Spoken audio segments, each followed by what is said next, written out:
வீரஸ்க்கும் வெஜிடாக்கும் ஒரு பயங்கரமான பேட்டில் நடந்திருக்கும். இந்த ஒரு பேட்டிலுடைய முடிவில் வெஜிடா ஜெயிச்சிருப்பாரு. வீரஸ் இறந்து போயிருப்பாரு. அதுக்கப்புறம் என்னாச்சுன்னு உங்கள் எல்லாருக்குமே தெரியும். வெஜிடா அஃபிஷியலாக காட் ஆஃப் டிஸ்ட்ரக்ஷனாக மாறியிருப்பார். வீரஸ் அவருக்குள்ளே இருக்கிற எல்லா பவர்ஸையும் டேட்டாஸையும் இன்புட்ஸையும் வெஜிடாக்குள்ளே ட்ரான்ஸ்ஃபர் பண்ணிவிட்டு இறந்து போயிருப்பார். அது மட்டும் இல்லாமல் இந்த ஃப்ரீஸாவை கண்டுபிடிக்கிறதுக்கு சூப்பர் டிராகன் பால்ஸை வேறு வெஜிடாவுக்கு கொடுத்துட்டு தான் வீரஸ் போயிருப்பார். இப்போது வெஜிடா என்ன சொல்கிறாருன்னா, ப்ரோலியும் ஆக்ராவையும் பார்த்து நீங்கள் உடனே கிளம்புங்க, நம்ம ரொம்ப நேரமாக இங்கே இருக்கிறது நல்லது கிடையாது.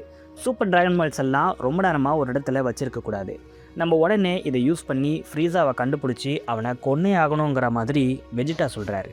அதுக்கு ப்ரோலி, நீ சொன்ன உடனே தான் எனக்கு ஒரு விஷயம் ஞாபகத்துக்கு வருது. நான் ரொம்ப நேரமாக குளிக்கணும்னு நினச்சிட்ருக்கேன். பட் இந்த ஒரு சண்டை ரொம்ப இன்ட்ரெஸ்டிங்காக போனதால் நான் அதை மறந்து அப்படியே வேடிக்கை பார்த்துட்டு இருந்தேன். நான் குளிச்சுட்டு மட்டும் வந்துடுறேங்கிற மாதிரி ப்ரோலி சொல்கிறாரு. ஆக்ரா என்ன சொல்கிறாங்கன்னா, எனக்கு எந்த வேலையும் கிடையாது, நீ இப்போ கூப்பிட்டா கூட நான் வருவேங்கிற மாதிரி சொல்கிறாங்க. சாம்பா வெஜிடாவை திடீர்னு ஸ்டாப் பண்ணுறாரு. வெஜிடா, நீ போகிறதுக்கு முன்னாடி இதை வாங்கிட்டு போங்கிற மாதிரி ஒரு செயினை கொடுக்குறாரு. இந்த ஒரு செயினை வெஜிடா பார்க்குறாரு. அப்போது சாம்பா என்ன சொல்கிறாருன்னா, இந்த ஒரு டான்ஸ் ஆஃப் டெஸ்ட்ராயர்ஸில் நீ சர்வைவ் பண்ணிட்டீன்னா இந்த ஒரு செயினை வச்சு என்ன பண்ணணும்னு உனக்கு நல்லாவே தெரியும்னு வீரஸ் என்கிட்ட சொன்னாங்கிற மாதிரி சாம்பா சொல்கிறாரு. வெஜிடா இதை பார்த்து ஷாக் ஆகுறாரு.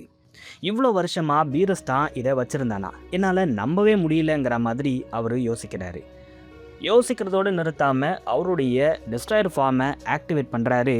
வீரஸ் கொடுத்த அந்த ஒரு சின்ன செயின் ஒரு பவர்ஃபுல்லான ஸ்வாடாக மாறுது. அதோடைய ஆரா மொத்த பிளானட்டையும் அப்படியே ஷேக் பண்ணுது. இதோடைய ஃபுல் வீடியோ கீழே லிங்க்கில் இருக்குது, செக் பண்ணி பாருங்கள்.